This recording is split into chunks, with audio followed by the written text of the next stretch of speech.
Today's lesson is grace. I have entitled my sermon, "This is most certainly true." So now may the words of my mouth and the meditations of our hearts be acceptable unto you, O Lord, our rock and our Redeemer. Many of you know I spent most of my childhood years in the New York metropolitan area. My dad worked in Rockefeller Center for almost his entire career. Watching television was an infrequent but much anticipated activity, commercials and all. I still remember one commercial that's now ranked in the category of great classics, which was aired by the clothing store Barney's. TV enthusiasts that categorize and rank this kind of thing call the commercial Men of Destiny. Now, this is back when Barney's was just a men's store at a single location on 7th Avenue and 17th Street in Manhattan. So I don't know, maybe this was only aired in the New York area, but it goes like this. A gaggle of hardscrabble 1920s kids are sitting on some brownstone steps, and they all tell their dreams. A young Casey Stengel wants to win the World Series. A scrappy little Humphrey Bogart wants to be a big star. A feisty Fiorello LaGuardia wants to be mayor. And then a little Louis Armstrong wants to be a musician. And finally, this natty young fellow named Barney, who's been listening this whole time to this big talk, says, "Welp, one thing I know, you're all gonna need clothes." And the fact is, while all those dreams did actually come true, little Barney's dream was really the only one that was most certainly true. This is most certainly true. We all wear clothes, even if not from Barney's. And if you are raised Lutheran, "this is most certainly true" might be as permanently etched in your brain as it is mine. And if you weren't, let me clue you in. It's a very Lutheran sentence. Its roots go all the way back to Brother Martin, and I learned it very young. My Sunday school experience was comprised of sitting in a circle with a teacher where we all took turns trying to recite Luther's small catechism from memory. All age groups were in the same big room, each circled around the teacher, and as far as I could tell, we were all doing the same thing. Not super fun. I don't recall a crayon or a cotton ball or a jar of paste for my entire Sunday school career, but I must say, I had that small catechism down.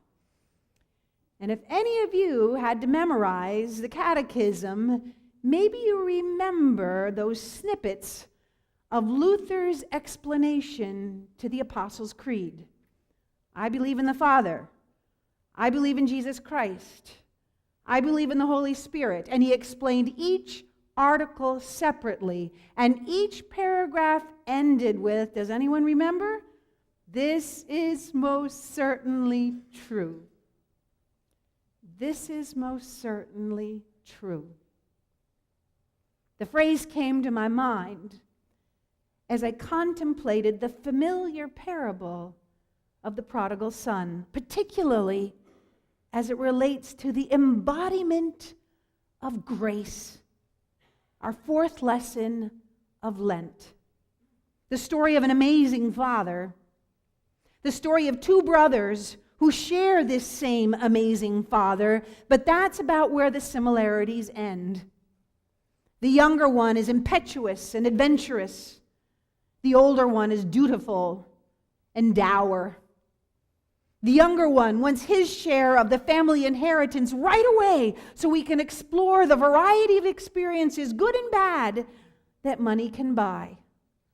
The older son, in contrast, stays on the farm with dad, diligent, but scarcely joyful, and clearly anticipating special recognition and reward for doing what he does. You remember how the story unfolds. The younger son, it turns out, is very good at spending money on dissolute living. And before you know it, he's run out of funds and he finds himself in a pickle. So he hires himself out to a pig farm and quickly surmises that the animals have better food options than he. So he remembers the folks back home and is no fool. He needs to tuck his tail between his legs and present his pathetic case to his father if he wants to do more than watch pigs eat.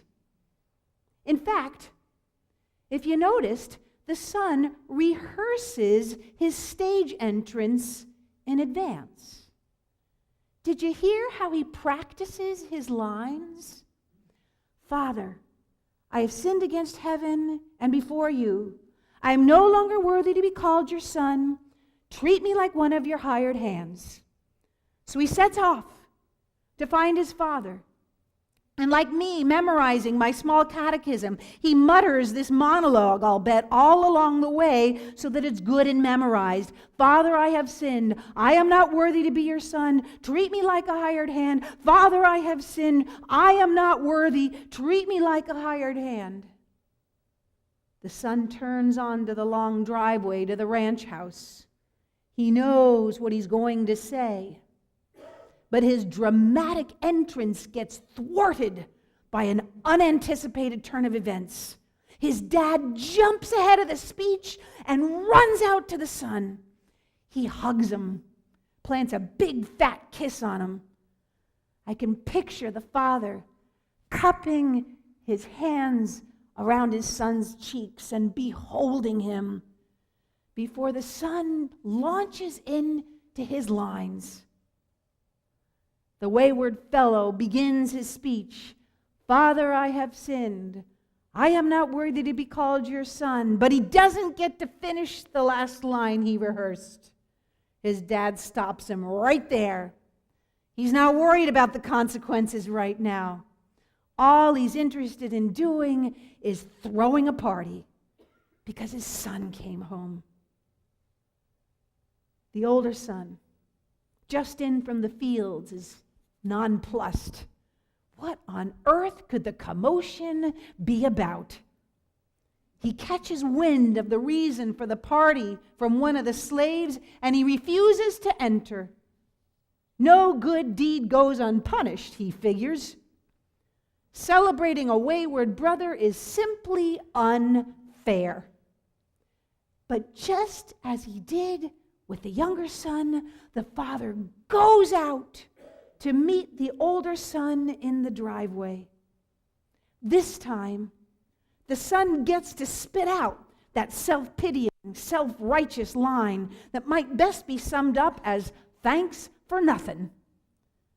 But then I picture the dad cupping his hands around the cheeks of this older son as well and reminding him gently that authentic love, it doesn't divide, it multiplies.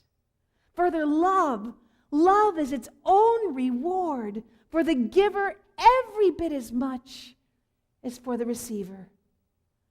Love and celebration for a son that returns doesn't diminish the love and celebration for the son that never leaves. Genuine, selfless love has no boundaries. It's marvelous. It's vast. It's all-encompassing. It's divine. Let us rejoice and celebrate. And here the story ends.